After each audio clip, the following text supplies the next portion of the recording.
It is the 14th episode of Podzilla. Is it? Yep. And oh, gosh. Finally, for his third ever appearance, Godzilla is back, Micah. That's not bad. I guess not counting King of the Monsters, the Americanization, and Gigantus, the fire monster, the Americanization that he's not really in. So what's the ratio of that? What's the ratio of our Podzilla, Godzilla to other kaiju episodes? If Godzilla's in 3... Yeah, not in his favor at the moment. No, it's like 1 out of 4, 1 out of 5. Yeah. But he's back, and to top it all off, we got King Kong. Oh my gosh, I've never seen a King Kong movie in my life. Which... No, that's a blatant lie. You've seen Skull Island. We saw Kong Skull Island together. No, we didn't.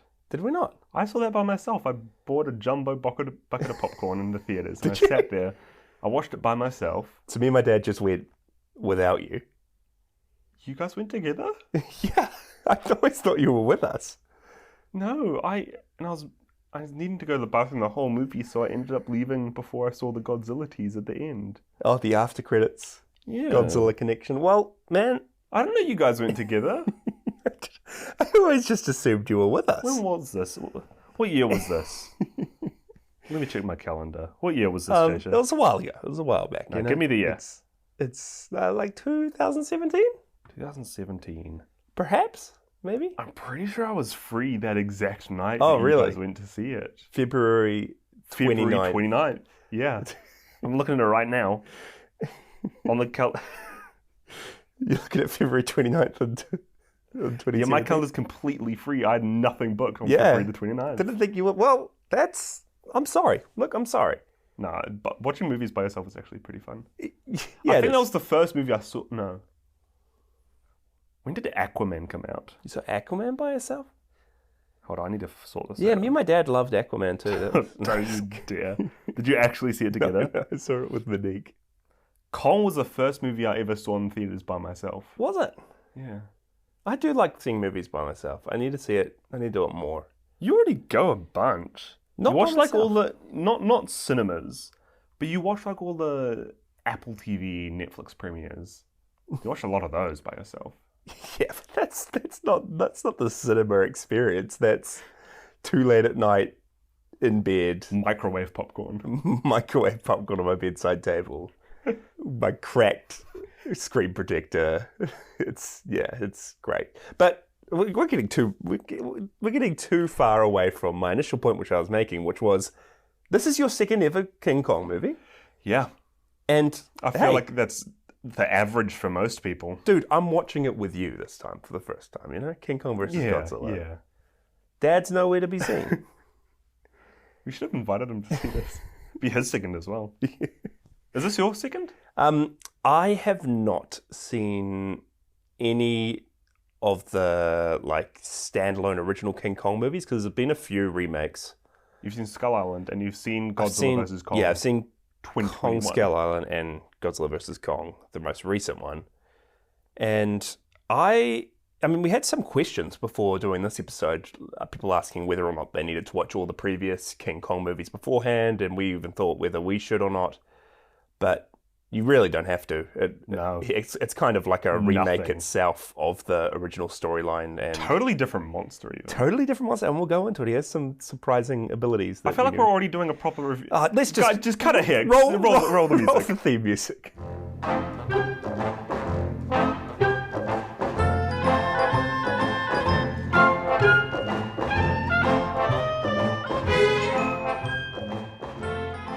Shout out to Toho Productions for conjuring up that epic of a soundtrack. Yep. Son of Godzilla. The see it down the road. Son of Godzilla theme, guys, that we used for that. So that's coming up. Fantastic. What were you saying? What? We're talking about King Kong's abilities, but You were saying totally different King Kong. Yeah, you don't need to watch any of the King Kong movies before this. It's its own movie. It's its own monster, and Toho have put their completely unique spin on things. And yeah, we'll go into Kong himself more later on. I'm just thinking, actually, you don't need to watch any King Kong. You only need to watch 2 Godzilla movies to understand this one. So far in the Godzilla canon, there are only 2 other movies you need to watch before this. Yeah, I was quite happy that this does connect up. Like, Godzilla Raids Again ended with him being stuck on an iceberg in the middle of nowhere. Mm-hmm. This starts with Godzilla waking up out of an Stuck iceberg. in an iceberg. This isn't just him drifting Yeah, he's not across just the lying Arctic down, Ocean, drifting. looking up at the stars every night. Yeah, he's covered with ice. But this starts off from where we left, which was cool because we haven't had much continuity yet, and it'll be interesting to see how many movies connect up in the long haul. But Yeah, this was good. I'm sure only a few of them do. You want me to kick us off with Yeah, the man. plot? What happened in King Kong vs. Godzilla 1962, not 2021? 1962 King Kong vs. Godzilla. Ashiro Honda. Ashiro Honda, the classic director, Yeah. one of my faves. Is he one of your favourites out of the directors we've covered so far? You know, Ashiro Honda. Name one other director. Has there been one of them? I think we... No. Yeah. Godzilla Raids Again was directed by someone else because... Someone else is my favorite. Is that his name? I don't know. Someone Yeah, else. that's his name. That's his name. We start off with a little exposition here.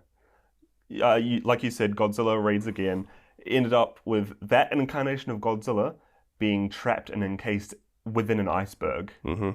We open this movie up 7 years later, where the Arctic oceans are mysteriously rising in temperature, causing the sea's ice to melt and break up. Wow.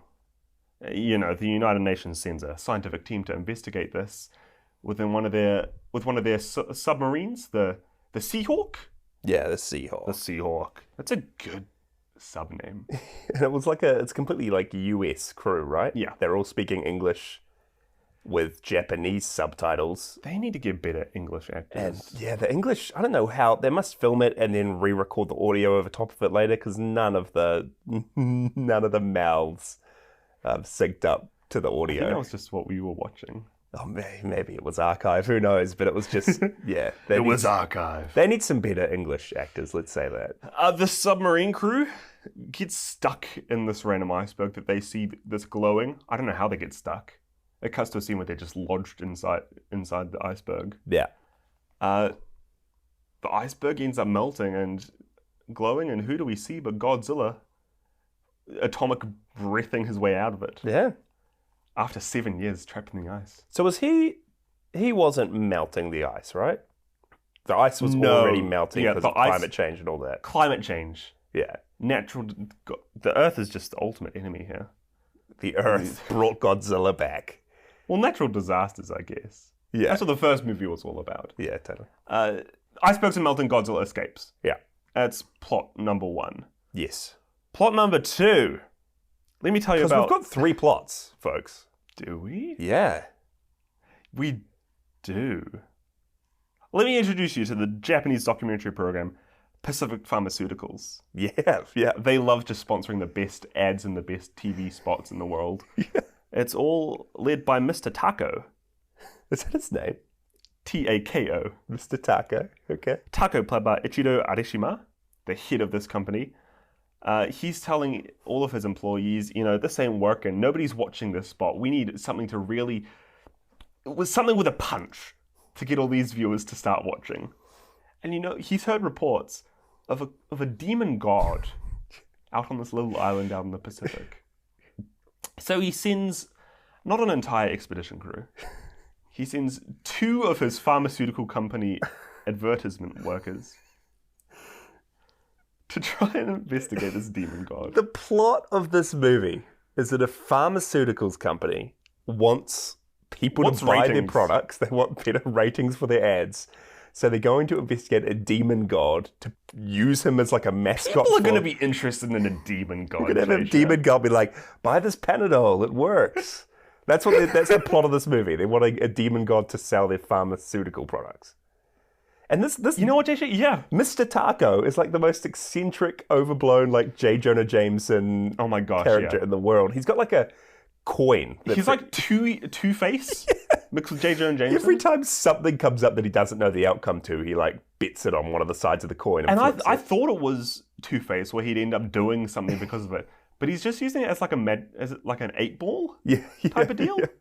Yeah. This side is Who knows? heads, I guess this is going to happen now. But the first time we did it was when he watched one of their ads that wasn't doing too well. Yeah. And the flip was like whether it's good or whether it isn't. It wasn't good, dude. Dude, it wasn't good. That's like a conclusion he can come to himself. But yet, if the coin landed on the other side, was he going to be like, oh, these ads are great. We don't need if the the coin demon landed god. on the other side, this movie wouldn't have happened. I did not expect this movie to be as goofy as it was. Like, this is the first, 5 minutes? Yeah. The first couple minutes. Let me continue, Jason. Yeah, okay. Yeah, I'll He sends his 2 employees, Osamu Sakurai, played by Tadao Takashima, who we haven't seen yet, and Kinsaburo Furu. So Furu and Sakurai. Furu's played by Yu Fujiki. He appeared in The Three Treasures. Did he? Yep. Wow. I don't know who has. Yeah, there's I'm a not gonna lot. look it There's up. a big cast. They go to Faroe Island. They meet some natives there. There are so many natives in these movies. Yeah, it's like every movie. There's a different tribe looking after a different monster who sing a different song. There was a song in this. Yeah. The natives didn't want these 2 workers and their one kind of translator there. Yeah. There's just these 3 on the island to come on because the demon god wouldn't allow it. So they give them all cigarettes and a transistor radio playing a pop single. Yeah. And they're allowed on. So they spend the night there. They try and find what's happening. They come across a giant octopus. Yeah. New kaiju giant octopus. I liked this guy Yeah. because he was a real octopus. His name is Giant Octopus. I've actually got written down here that there were 4 live octopuses, or is it octopi? Octopi. 4 live octopi that were used in the sequence when this giant octopus is attacking the tribe. Yeah. And the film crew had gone to a beach near Tokyo to shoot this whole sequence. And they constructed a miniature set of the shack that they used. And they had fishermen provide octopus. So the fishermen would bring them an octopus, and then they would spend several days with different... Several days? Yeah, several days with different octopuses trying to get the right shots. Since, I guess, these live creatures were just not cooperative. They had to do so many different takes, so many different ways. They had to blow hot air on them to try to get them to move in different places. What? Okay. And it's said as well. Here's a little Godzilla urban legend for you. That all these octopi were released back into the wild afterwards. But there's a legend that goes around saying that Eiji Tsuburaya, the special effects director for all these movies, had one for dinner. Oh. So this giant octopus eaten by the special effects. I don't know if you're looking... This movie didn't have credits, did it? They didn't really. They had the opening credits with all the cast and the main crew. I really want to know if there was like a no animals were harmed. I don't think there was. Yeah. You wouldn't be able to get away with this that now. I had for dinner. You wouldn't be able to get away with this nowadays. Yeah. I wonder. I think you could. Well, it makes sense that if you're modern day movie, it's about a group of fishermen, right? Yeah. It makes sense if you're using a lot of fish and people catching fish in nets for your shots that you could have those as a crew for dinner afterwards. As long as you're not, killing them for the sake of killing them or harming them for the sake of harming them. But you are harming them if it's about someone fishing for fish and then killing them. Yeah, but if you're eating them, that's just what you do with normal fish. But then can you say no animals were harmed in the making of this picture? Except the ones that I was going to eat for dinner anyway. No animals were harmed except for the fish, which the crew enjoyed later on. I don't know. Which the crew enjoyed. Good cause. They died for a good cause. Giant octopi attack. Yeah. A storm starts happening on the island. Guess who comes out, Jasha? The demon god himself, Yeah. King Kong, Yeah. who is apparently god of the storms. Yeah. Every time he appears, it's... Oh, not even that. I guess it's when storms come. Yeah, He well, comes out. when the tribe initially starts singing their song and we're introduced to them, a storm starts and lightning striking all over the island. And then once again, when this giant octopus comes out and is attacking the village, a storm starts and then we see Kong. So I don't know if it's like an omen that he's around. Yeah. Maybe it's just a coincidence. Yeah. Coincidence. No, I don't think it is. Oh. I don't think it is. But we'll get into that later. Oh. Okay, Jasha. King Kong. Kong looks interesting. You're a classic video game fan. You, Yeah, I am. as many of our listeners would have played Donkey Kong 64 for the Nintendo 64 game system. Oh my God, Correct. I haven't played that, but I remember we You've had it when played we were it. young, right? And you played it? You've played it. I don't think I've played it. You know the classic video game character Lanky Kong? Is he the one that with like a clown nose? Yep, that's the one. Yeah. King Kong is literally Lanky Kong.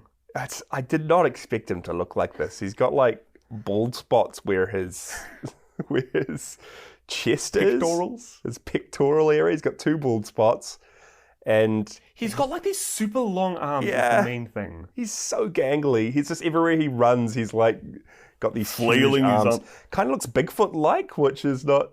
I guess- Bigfoot with like an extra foot of arms. Yeah. Big arm. Sorry. Big arm, not Bigfoot. Big arm. Yeah, he's something else. And I know that they...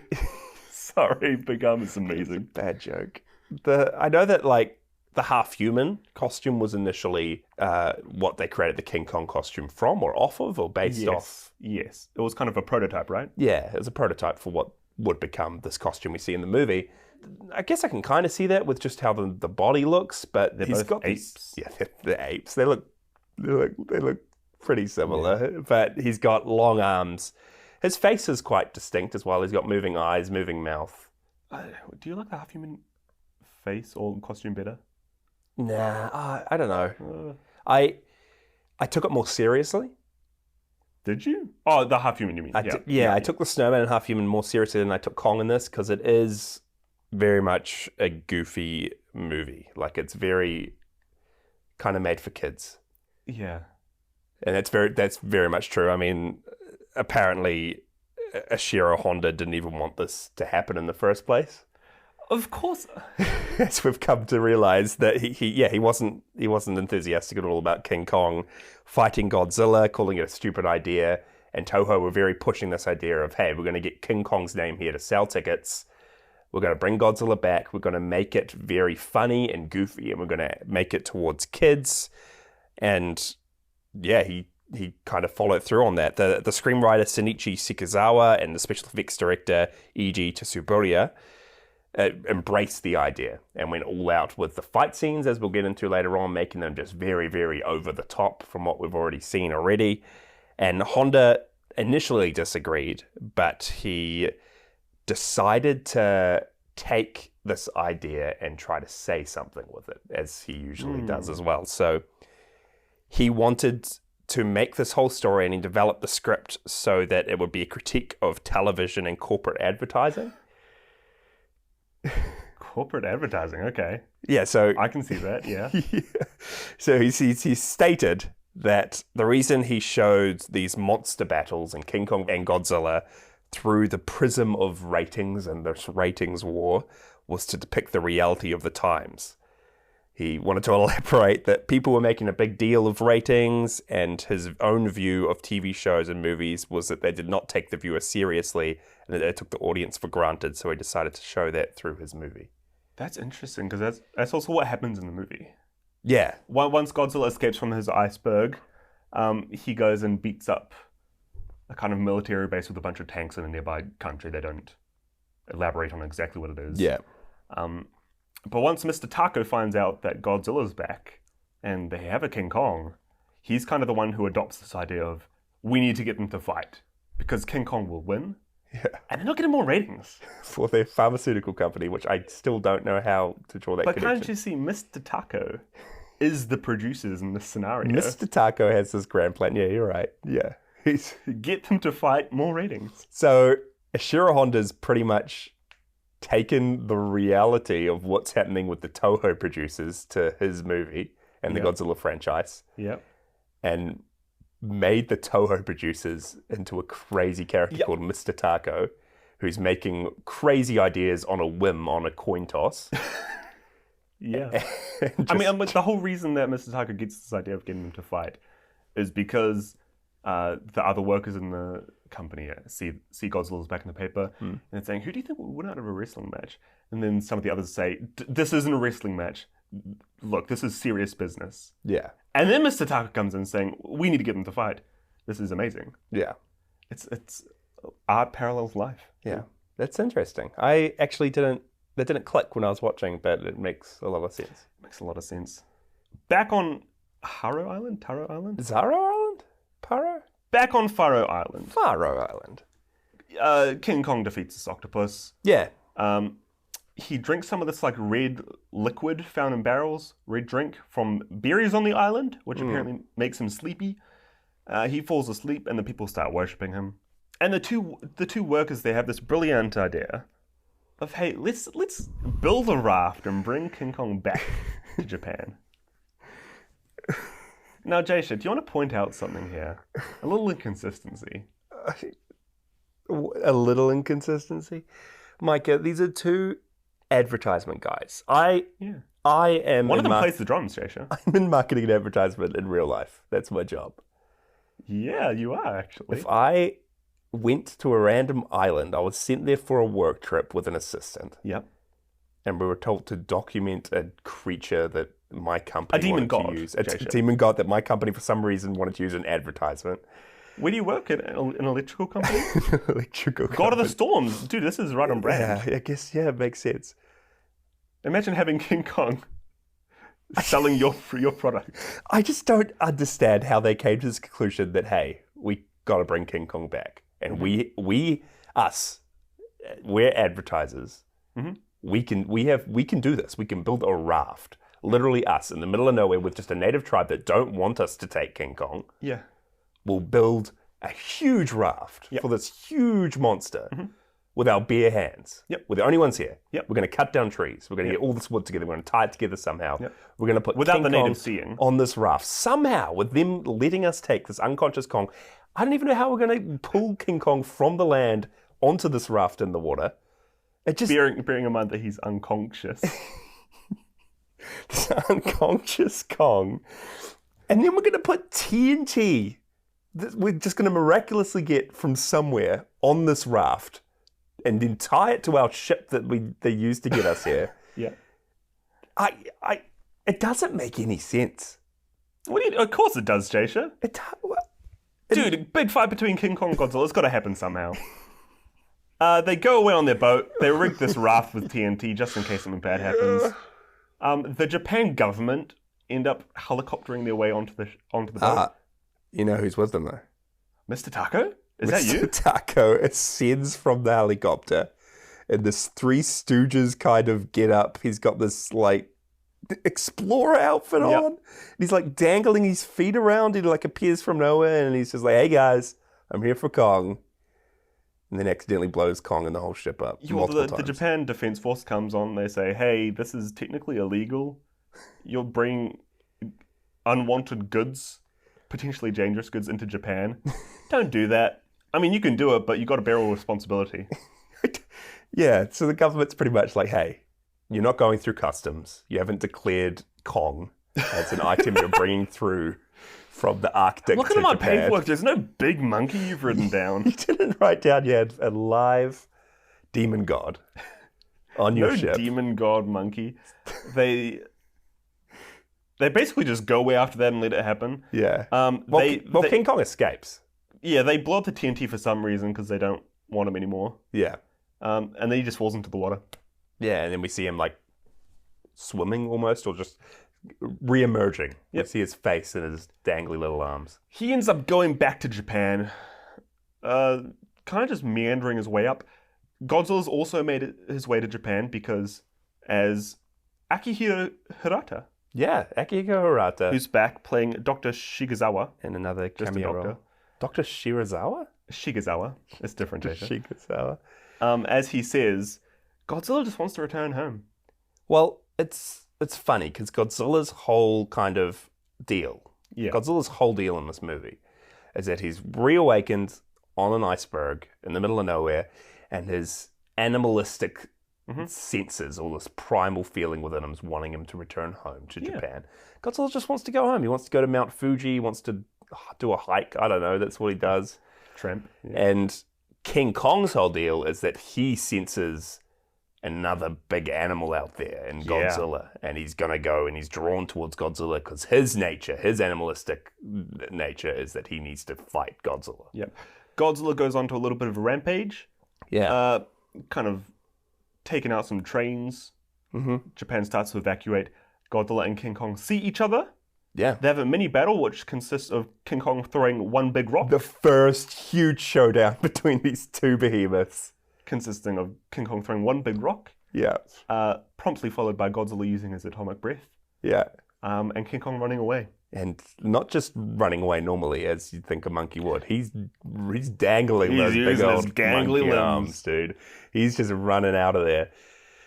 The Japan Defense Force with Dr. Shigezawa. Is his name really Dr. Shigezawa? Yep. Wow. They'd planned for if Godzilla had to come back, so they have a bunch of contingencies in place, such as Operation Burial, Yeah. Operation, I think it was 1 million volts. Yeah, a lot of volts. And they also threw in the idea of another hydrogen bomb. Well, they started off being like, hey, we need a hydrogen bomb Godzilla now. And then they're like, whoa, we have contingencies. We have multiple plans. Which makes sense, because they've had monsters before in this continuity. You are forgetting, though, Micah, the third plot line of this movie. Oh, am I? Yeah. We got a character who has invented a very strong string-like substance. It's like steel silk that can support hundreds and hundreds of tons. And we're introduced to him at the start. Mm-hmm.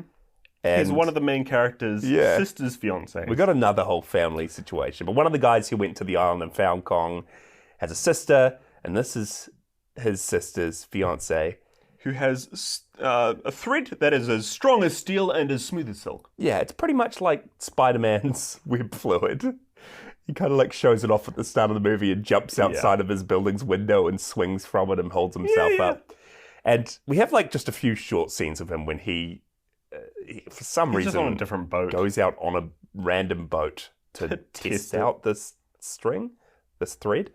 And then we're told that the boat got destroyed from one of Godzilla's first attacks. And we're like, well, where is this guy? And then he ends up returning later on. He's kind of with our characters for the whole lot of the whole rest of the piece. That's a nice side plot, Jasha. Well, yeah, I thought I'd just throw that in there. You know, it might be a Chekhov's gun, you know? No, it can't be. This might not be all we've seen of the thread. So we end up seeing the Defense Force trying out these various ways of incapacitating Godzilla. Mm-hmm.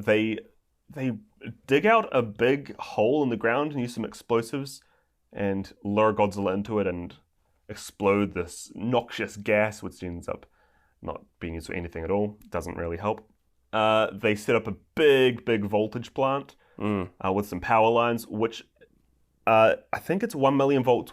In the first Godzilla movie, they tried using like 10,000 volts. Yeah, and then in the first Americanization, upped it to, was it 500,000? Or 4, something. Something a lot bigger. This is at least double that amount. Yeah. The Americanization's amount. Godzilla is repelled by it, but King Kong comes along, and this electricity is nothing to him. No, man. He's biting on these wires. He tears through with his mouth these electrical wires. Yep. So he kind of does his thing. They're like, oh my gosh, how can this happen? King Kong ends up going into the city that's all evacuated now. Yeah. And taking, you remember the strong as steel, smooth as silk guy selling his wire? Well, the side plot dude that I just brought up out of nowhere for no reason. His fiancée ends up being the classic woman and damsel in distress who's being held by King Kong. Yeah. And this is something that happens in every King Kong movie. He grabs a woman, kind of like, not falls in love with her, but has some, he kind of likes. Not out of harm, I guess. Yeah, out of cares for them for some reason. Yeah. He ends up climbing up to the top of, and I have it here, the National Diet Building. Really? Which is apparently a famous Japanese, Oh, it's the center of the Japanese government in Tokyo. Is it really? I don't know why it's called the National Diet Building. The Japanese government stay in the National Diet Building. Yep, so we kind of get this recreation of the classic King Kong scene. It's not like the Empire State Building, but it's a little... It makes do. Makes do. A little building he jumps on top of, later sits on, and then goes to sleep. Well, they're thinking, hey, this woman's in his hand. How are we going to... They're going to blow him up, but they got to get her to safety. They end up using some of the berry red juice liquid drink that they brought back from Faroe Island. Yeah. Putting it into like tranquilizer missiles that they shoot from cannons, putting King Kong to sleep and saving the damsel in distress. Then while they're shooting at him, those two characters who went to Pharaoh Island in the first place pull out drums and start playing the classic worship beat of King Kong. They start worshipping Kong, putting him to sleep. And now that Kong's asleep, yeah, Godzilla's still wreaking havoc. The only thing that they have to do, Jasha, is get this wrestling match up and started. They think that King Kong potentially could defeat Godzilla because Kong tore through that electricity like nothing, whereas it completely repelled Godzilla. So there might be a chance Kong can actually best him. Yeah, Godzilla's super deadly. Maybe King Kong can stop, and hopefully they both die in the process. Yeah, but they've got a bit of a problem because King Kong's just unconscious. So outside the building, what's the technical term? They up him? They use this very new invention of the strong as steel, smooth as silk. No way. They use this, I don't even know the character's name, but they use his threads to pull Kong up with giant balloons and carry Kong's unconscious body through the air towards Mount Fuji, where Godzilla is currently trekking upwards. This is the most serious movie you've ever seen. I couldn't help. It's the picture, the scene, where it's just Kong's lifeless body getting carried by balloons. I want you to screenshot this somehow and put it as an Instagram post. Yeah, I can do that. Because it's just the best photo ever. I can do that. They bring him to Mount Fuji because that's where Godzilla's going to be. Yeah. And they get him ready for the final showdown. They see Godzilla there. They just drop. Wait, what do they do? They literally fly over top of Godzilla and drop King Kong onto Mount Fuji. Because he doesn't have the wires when he drops. I don't know how. Do they cut the wires? I think they, yeah. Do they cut the wires that are strong as steel and smooth as silk? I think they, yeah. Then miraculously they disappeared from around his arms and legs. But they kind of just drop King Kong onto the mountain and let him slide down into Godzilla. Yeah. His unconscious body. He wakes up. They start fighting. Yeah, this is round 2 of the big battle. Yeah. And it's actually a lot better choreography than we've seen in the past Godzilla movies. Yeah, and they actually, for this movie, let the 2 suit actors come up with their own choreography for this. Really? Yeah, so they gave them a lot more freedom to do kind of whatever crazy ideas came in their heads. And E.G., the special effects director, kind of came up with some of his own ideas for crazy, goofy things they could do to go with Toho's vision for the film. And this also ends up becoming kind of a staple for the Godzilla franchise. It's a little bit of goofiness in their fights as well. Yeah. A few of the moves that happen is that King Kong tries to pick up Godzilla's tail and swing him round. It doesn't quite work. There's a lot of rock throwing. Mm-hmm. A lot of atomic breath. A lot of hugging and pushing each other, as we've seen a bit before. A lot of Godzilla using his tail to slam rocks into King Kong. Yeah.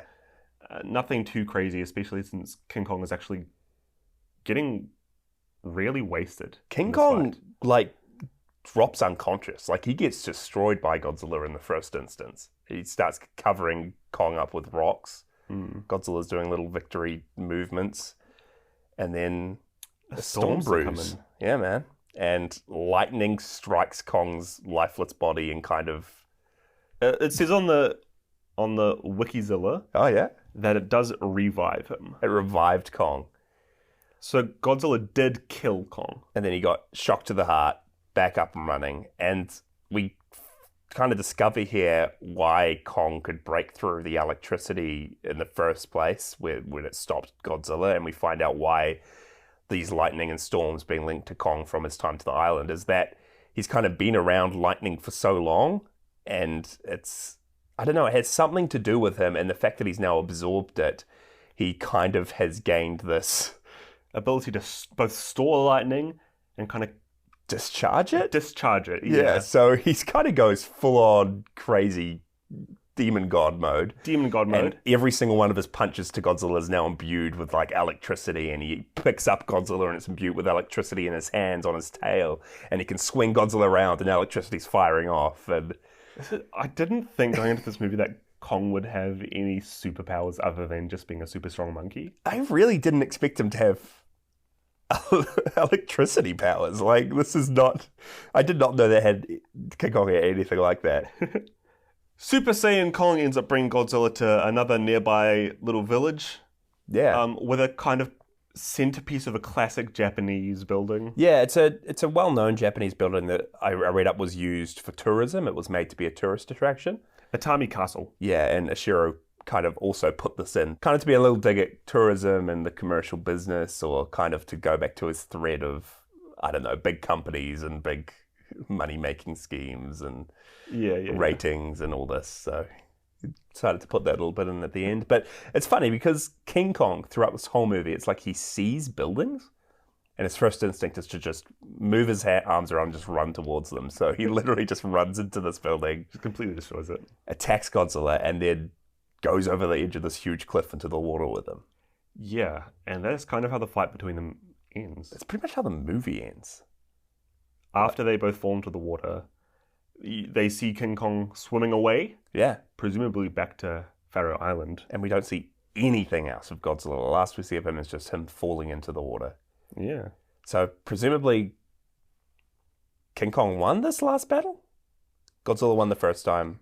Well, the movie fades out with the Godzilla screech, so it's kind of implied that he might still be living. Yeah. But, yeah, after this... Well, Godzilla killed King Kong. Yeah. King Kong got revived.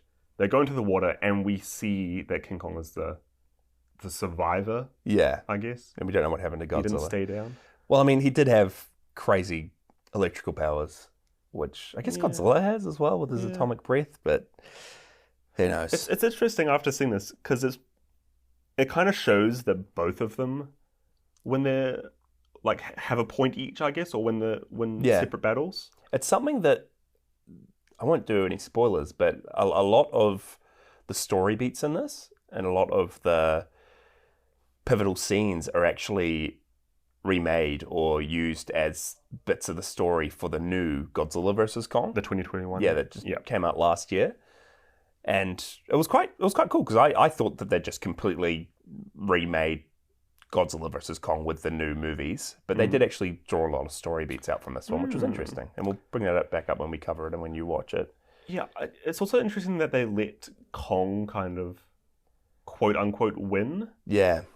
Because this film was directed by Ishiro Honda, I thought it was going to be a case of, King Kong's in the public domain now. Let's bring him in, have Godzilla defeat him. Godzilla will be the victor, and he'll be even more famous in our franchise of movies. Well, it was actually quite the opposite, which is interesting because that's what you'd think, right? But you got to remember that a Godzilla movie hasn't come out for like 7 years. Yeah, 7 years since 1955. And it wasn't really the big money-making giant for Toho. I mean, they had Mothra now, they had Rodan, they had all these sci-fi movies were doing well. These other ones had grossed quite a bit more. And this initially wasn't even going to be a Godzilla movie at all. It was going to be a King Kong movie. I can see that. A lot of this movie, it seems more focused on King Kong. Yeah. Especially since Godzilla's whole plot is that he gets reawakened, he decides to return to Japan for whatever reason, and it's not really elaborated on much more than that. It definitely is more of a King Kong movie, and we spend more time with the King Kong characters and with King Kong himself, and the discussions more around him. And it kind of does Godzilla a little bit of a disservice because we don't spend much time with him. His kind of whole personality, not that he had much to begin with, but his whole drive is pretty much just, I'm just going to walk around destroying things. Yeah. But yeah, it was initially going to be a film called King Kong vs. Frankenstein. Huh. A guy called Willis H. O'Brien partnered with an independent American producer, John Beck, to try and get the story off the ground. King Kong versus Frankenstein. They wanted to take King Kong and have him go up against one of the greatest literary monsters, one of the universal monsters, crazy villains, Frankenstein. But they ran into issues with the name Frankenstein, so they had to change it to King Kong versus Prometheus, which is kind of what Frankenstein's referred to in the original book anyway. Frankenstein's monster? You mean like the zombie? Yeah, sorry, I'm saying Frankenstein. King Kong wasn't going to be fighting a mad scientist. He was going up against Frankenstein's monster. That's interesting. So would they have just made Frankenstein ginormous? I think so. That was their plan. And that's something that Toho does do later down the track. No. So get ready for Frankenstein, ladies and gents. But King Kong versus Frankenstein turned into King Kong versus Prometheus. But no studio in America wanted to take on this project. They all thought it was a crazy idea. It does seem really weird. So Willis and Beck went to Toho. They got led back to Toho. They got led back to Japan. And Toho was very, very interested in doing a project with King Kong. So they went to RKO Pictures, a production company in the US, and they brought the rights to use Kong. RKO's only requirements for Toho to use Kong was that Kong couldn't resemble the original from the original movie at all. Oh. He had to be kind of his own creature, he had to be his own thing. So is that why they made him obviously have lightning powers, but also quite lanky? Yeah, they made him look different, they made his story different.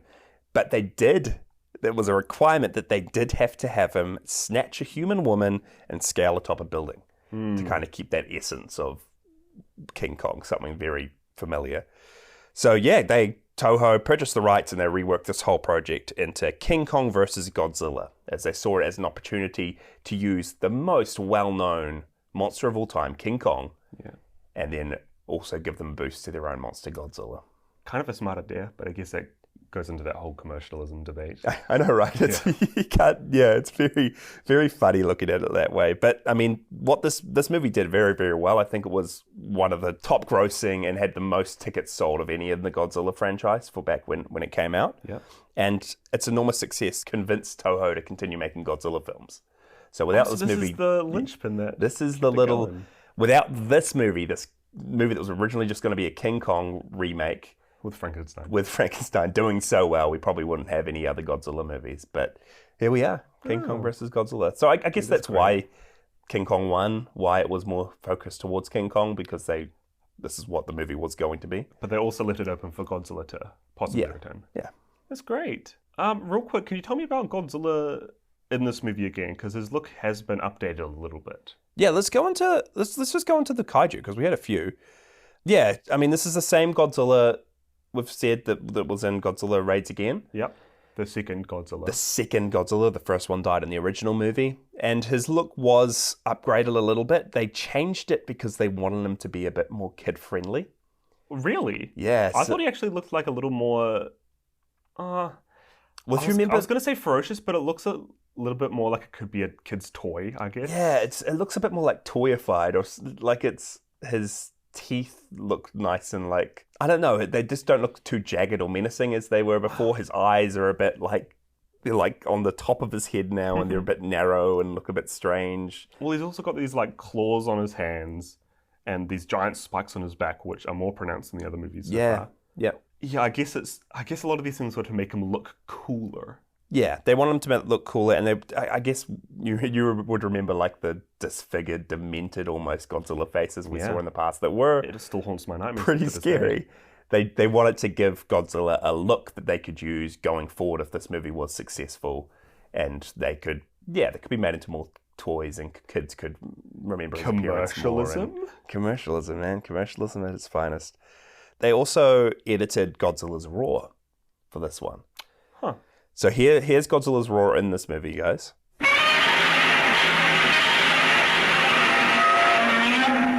And this is actually a remix of two of his original 1954 roars. Did they smush them together? They've been put together and they've been sped up by a few cycles. So they wanted to tone down Godzilla's darkness from the first movies. And the way they wanted to do it was kind of make his roar a bit more, I don't know, pitchy or faster, or just a bit more fun, you know? Change up the tone. Roar, yeah. And this is the roar that has become most associated with Godzilla. So this is the roar that's used from now on throughout all the other movies. King Kong also has I thought it would sound more like an ape noise, but it does sound a lot like Godzilla's. Here's King Kong's roar, screech, I don't know.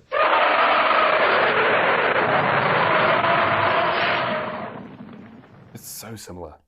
Yeah, but it's a little bit distinctive. I mean, not memorable. No, but it's just a screech. Yeah. As well as Godzilla and King Kong, we also have the giant octopus, which we've gone over. Yeah.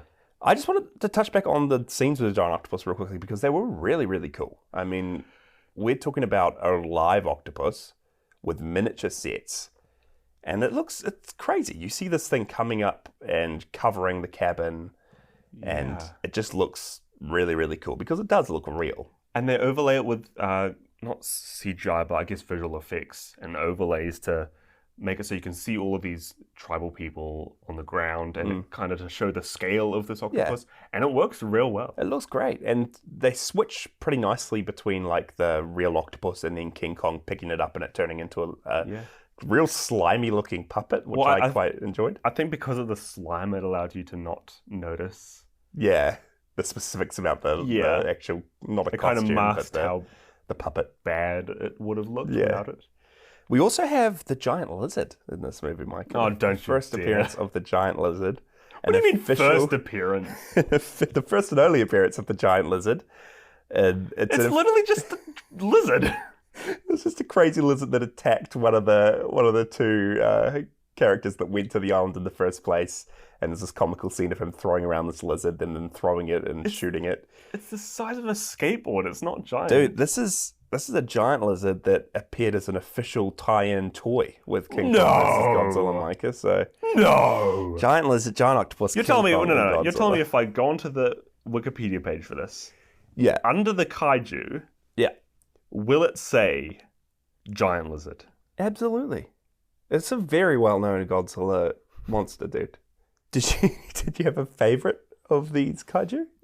The giant lizard, obviously. Yeah. No, I did like the octopus. I think octopus was my favorite as well, surprisingly, because it's King Kong Godzilla. But it's just a big octopus. They did the octopus real well. It was cool. The octopus actually returns a few times as well later down the track. I guess not the same one, but maybe different. King Kong also returns in a Toho spin-off sequel. What do you mean spin-off? So it's a movie featuring just King Kong as a sequel to this, so but not Godzilla. Godzilla. Yeah. And yeah, of course, Godzilla comes back later down the track too. Did you have any favorite of the human characters?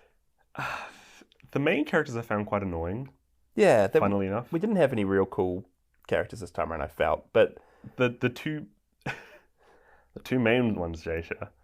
One, big shout outs to the translator that came along with the two of them to Faroe Island. Yeah. He just has this funny face. Yeah. Like bug-eyed the entirety of the time he's there. Hands in the air, scared of the tribal. He always like gives them a pat once he finishes talking to them. He's just fun. And I guess Mr. Taco, just because he's like the one memorable character in this movie. Mr. Taco was funny and different for a Godzilla movie. I also liked another real minor character bit when everyone's kind of evacuating from Godzilla in the first instance. We quickly see this mum and her kid who just talk that they're evacuating the city and they're not sure where to go. And this kid's just like really, really into Godzilla and just gets really excited whenever Godzilla's mentioned and is like, why can't we go and see Godzilla? I just want to go to Godzilla. And he gets told off. That's the entirety of the kids after seeing this movie. Yeah, man, that was a cool kid. That was us when we were young. That was us. It's great when you see yourself in a movie, you know. Just really relatable character. Relatable character there. Did you have any? What did you think about King Kong versus Godzilla, Micah?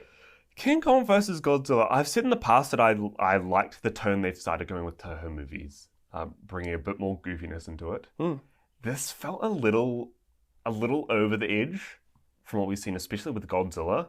Yeah, I know Godzilla starts getting like quite goofy down the road, but for a return, especially after so long, I was thinking he'd be a bit more, I don't know, a bit more menacing, a bit more like a huge figure in this movie. Yeah.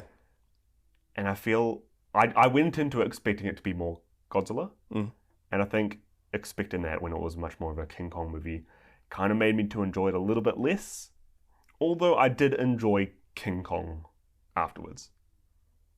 I like him. You like King Kong for who he was? I like Lightning Super Saiyan Power Conductor King Kong. Gangly arms King Kong. I don't like how he looks. I like everything else about him. I like how he like shakes his head a little when he's sipping his red wine juice. Does a few blinks to make sure he's looking at the right thing. Yeah, I've the same thoughts as you. I mean, I very much thought this was going to be like a real spectacle. Like this was the big event film comeback for Godzilla. Yeah. When he's going head to head with King Kong, and he's pretty much an afterthought for this whole movie. And I just wish that they'd, I don't know, done something a bit better for his return.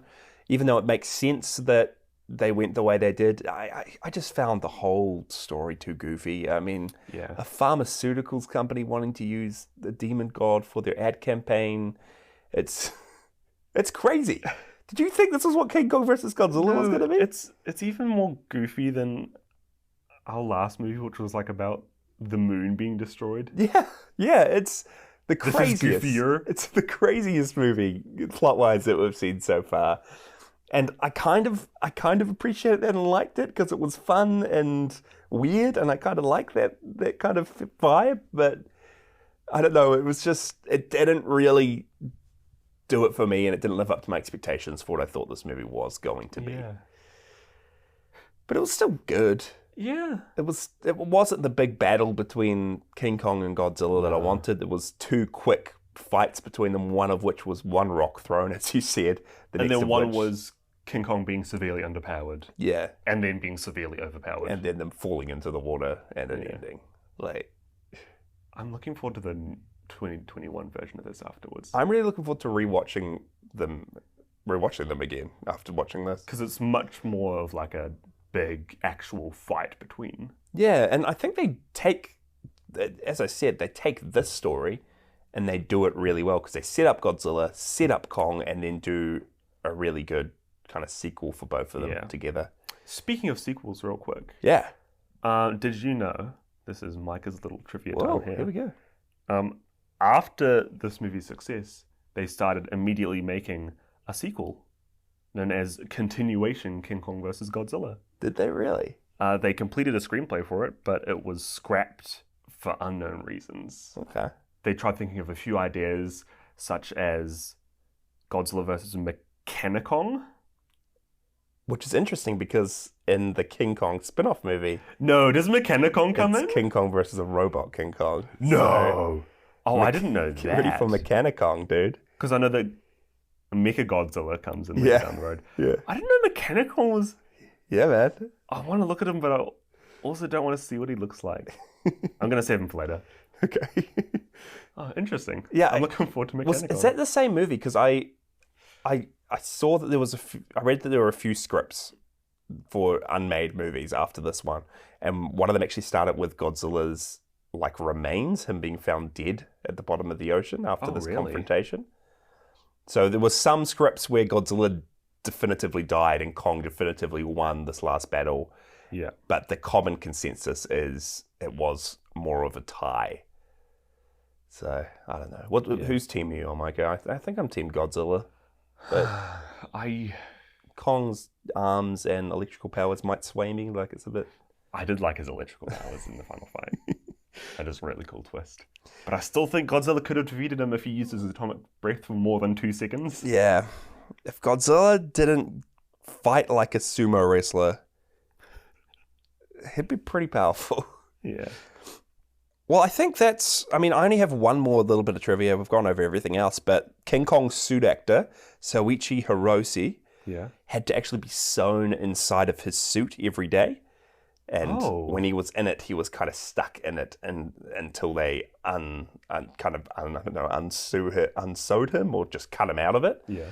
So he was helpless whenever he was on set. There was a time when he got set on fire and it was very hard for him to be extracted. They had to get him out of there quickly with nothing he could do. He was actually, as Kong, doing most of the stunts. So when he was picking up Godzilla, he was actually picking up Godzilla and flinging him around above him. So pretty cool. That's intense. I know. Yeah. But that was Soichi Hirose.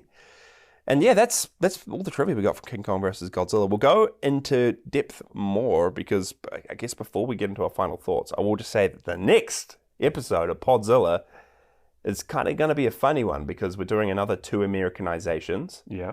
One of which is Varan the Unbelievable. Came out in 1962. It's an Americanization of Varan. We've seen Varan, and this is like a big overhaul of the... Yeah, so American characters, American story, deleted stuff added.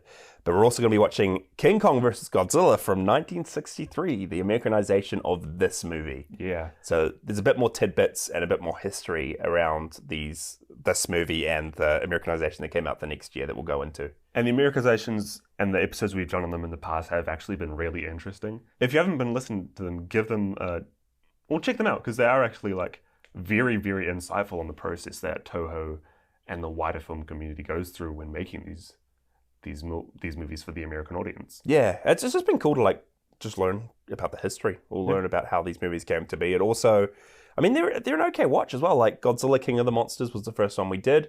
That was worth watching with a new American character that still remains in our minds to these days, Steve Martin. Then we did a second one that we watched 2 back-to-back, just like we're going to be doing next with Half Human and Gigantus the Fire Monster. So yeah, give those a listen if you haven't already. But that's what's coming up next for Around the Unbelievable and King Kong versus Godzilla, but the Americanizations. Yeah, I think that's us. Okay, Jasha. I want to hear your thoughts. How many threads of string that... How do I even phrase this? You're talking about the super strong... How many strong as steel, smooth as silk threads would you give this movie? Is that the actual phrase? Yeah. Smooth as silk. Yeah. How many strong as steel, smooth as silk strands? Strands? You know, I enjoyed it. It was funny. It was entertaining. It had swearing in. Yeah, it's not massively, for a more kiddish but movie. Yeah. It's definitely. I mean, it's the first color movie we've seen with Godzilla. Obviously, would give it such high ratings. Because yeah, I mean, it was in color. Godzilla in color. 5 out of 5. You know, King Kong versus Godzilla. No. Yeah, it was entertaining. It was a bit of a letdown. It wasn't all that I thought it would be. And the plot was just nonsensical and goofy. And I know that's what a lot of these Showa era films are. And this kind of kid-like vibe to the whole thing. And the way they did this is going to continue on a lot going forward. The plots are going to get more and more wacky. I mean, there's some dude that you don't even know of Godzilla theme parks in the city of Atlantis and crazy monsters. Wait, what? Yeah, we'll touch on those later, but there's some crazy plots that start coming up, and this is kind of the start to all that. But I enjoyed it for what it was. It was cool to see Godzilla fight King Kong, however simple it was. I'd give it 6 out of 10. I'll give it a 3 out of 5. Okay. 3 out of 5. High, super textile, strong strands of silky smooth steel. Yeah, I feel the same. I feel like it's a bad Godzilla movie. Yeah. I feel like it's an okay King Kong movie. Yeah, okay King Kong movie. Okay kaiju movie even. Okay kaiju movie. I like the giant octopus. Yeah. I wish Godzilla fought the giant octopus.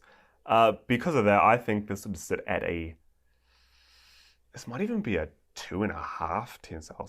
I think I might cut the strand down the middle. Directly down the middle. 2.5. 2.5 centimeters of textile, super strong. Nice. Yeah. Nice. Yeah, I mean, it's worth watching. Check it out if you haven't.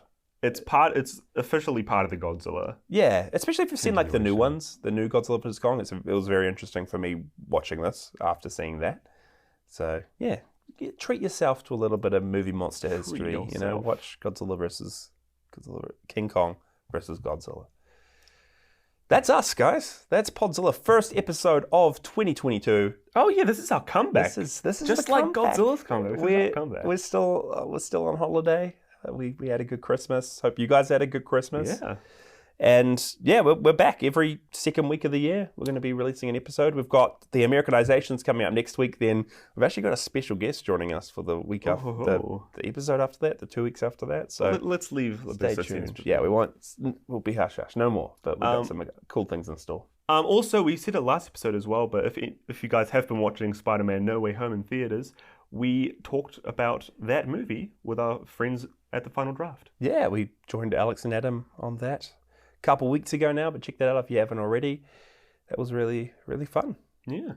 But that's us, guys. Hope you had a good New Year. Yeah. And we got a lot of Godzilla or Godzilla adjacent things in store. A lot more Godzilla movies are coming. Yeah, which is exciting. And we say that before going into Americanizations and crazy things before then, but in typical Podzilla fashion, we'll get there, guys. So we'll get there eventually. See you soon. You've been listening to Podzilla with your hosts, Jasha and Micah Drake. Be sure to follow our socials, join our Discord, and check out Cassie Celine, who did our amazing podcast art. The links are all in our show notes. And just a disclaimer that any musical sound effects used in this episode belong entirely to the Toho Company. See you in 2 weeks.